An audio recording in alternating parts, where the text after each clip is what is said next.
What is up, you guys? It is your boy Phoenix Brenton here. In today's video, we are going to be talking about the New York Giants getting a huge statement win against the Philadelphia Eagles.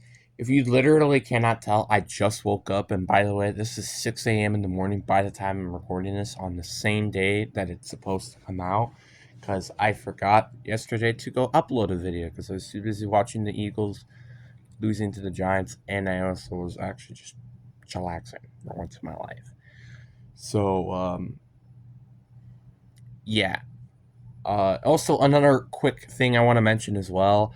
Saturday, I might be a little bit late in terms of my video, or I might be a little bit early. I don't know, because guess what? I'm probably going to be uploading that video straight away when I am able to publish it. So, I'm just going to let you guys know that a little bit of ahead of time. So, yeah, that's basically all I have to say before we get into this video. Also, like and subscribe. Around the road to getting to 700 subscribers. Anyway, enough said. Let's get into the video. And the Giants, I think, are a completely different beast now. Like, I think the Giants, and I did say this heading into the season, that the Giants were one of the biggest underdogs heading into the 2025 season. And we can all agree with this one thing as well.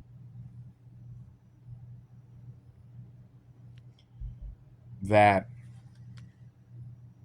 Jackson Dart does make this team better. And I know this is also just, week 5 or 6 of the season? I think it's week 6. Yeah, it's week 6, I think, of the season. And we're still playing football left. But it's kind of like when we get to week 8, it's like we kind of have an idea of what these teams are. And so far, it looks like the Colts, or not the Colts, the Giants, my bad. I'm taking a little bit ahead here. The Giants are a really, really good football team. Now, I feel like we kind of did expect this if they started Jackson Dart, but we didn't all expect this. In my opinion, I was kind of surprised when they did name Jackson Dart as the starter heading into week 4. The main reason of why is because I thought they were just going to let Jackson Dart sit for a year and probably get a good draft pick out of it and, build their team from there. And also, sorry about the lighting, by the way. I'm just going to let you guys know that ahead of time. I'm really rushing this video, by the way. But anyway, Jackson Dart is just, again, as an example, is very, very big as a player on this team, in my personal opinion. And let's also talk about one of probably the biggest steals in the draft so far, which is Cam Skattebo. I may or not just picked him up in fantasy, and he got over 30 points for me. Just saying. But Cam Skattebo is, I think, one of the biggest surprises so far of the season.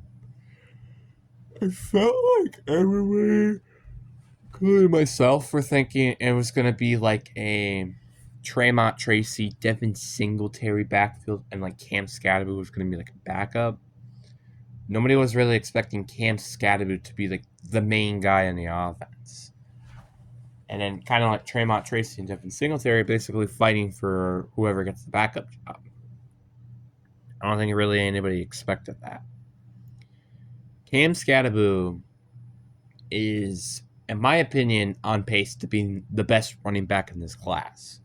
And before you say, Ashton Jeanty and blah, blah, blah, Ashton Jeanty, although he had a really great game, what was it, against the Bears? Here's another quick thing to mention, by the way. He did fumble the ball during that game. Just saying. I know Cam Skattebo kind of has that, so you kind of could subtract that, but still. And Cam Scadaboo just overall has had consistently better games. And now he's just had this game where, honestly, it's almost toe-to-toe with Ashton Genty's game against the Bears. So, you can't entirely blame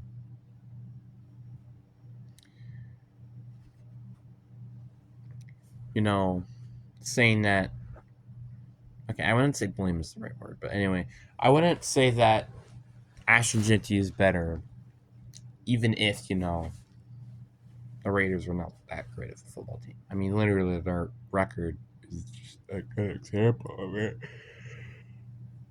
So, yeah. But that's besides the point. And then their defense pulled down Philly's offense. I know there has been a little bit of a question mark with the Phillies offensive coordinator for Eagles fans at least over the past few days. Or not a few days, few weeks, I think. Or a couple of weeks.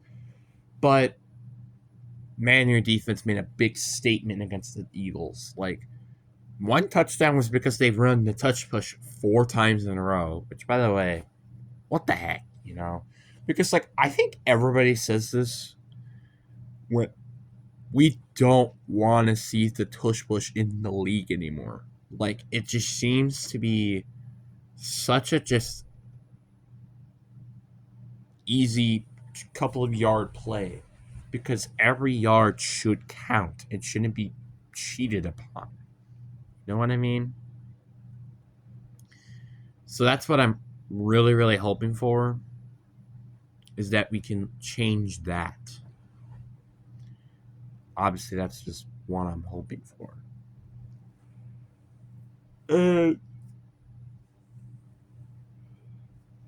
That's kind of what I have to really say, for the Eagles side of things.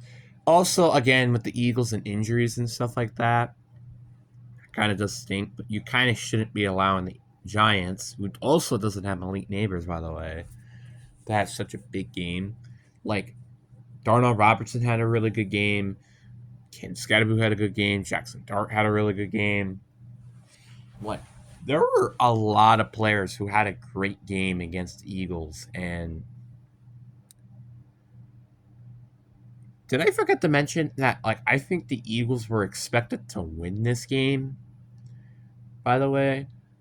I kind of had a feeling heading into this game that it was going to be a little bit close, but I wasn't expecting the Giants to actually win and also kind of win in a statement-like way.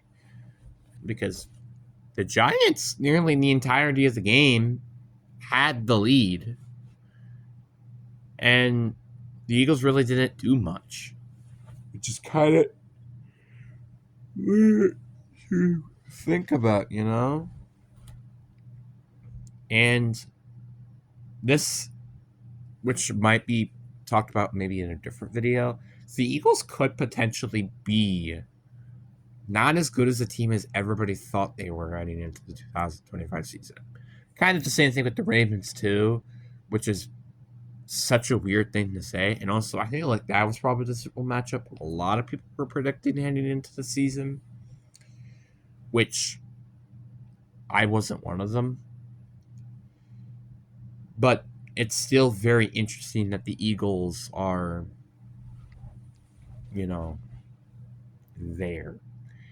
Obviously, again, I had my Super Bowl predictions heading into the season. I think it was the Bills and the Packers, I believe. Which, I mean, how the Packers have done so far, I have no idea if that's really a good case or not. And the Bills, I guess I'm going to have to kind of wait until week 6 because I don't know how they lost to the Patriots. But, again, I'm going to just kind of have to wait on that one. So, you kind of get what I mean. And I am really liking the fact that the Giants are just been as big as a team as they have been as of recently. I don't think a lot of people were expecting this team to be as good as it's been. I mean, week 2, for example, nobody was expecting their offense to put up over 30 points. And that's with Russell Wilson, by the way. Then they made a statement game at home against the Chargers And then they finally beat the Eagles also at home. That's pretty big. And I feel like that kind of puts a statement in the middle of the league, in my opinion.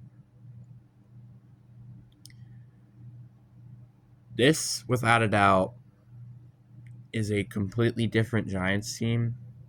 And I'm pretty sure when I say I 100% agree with this, I think the whole world agrees that this is a different Giants team than what we're all expecting heading into the 2025 season. But anyways, guys, I hope you guys enjoyed this video. Deuces.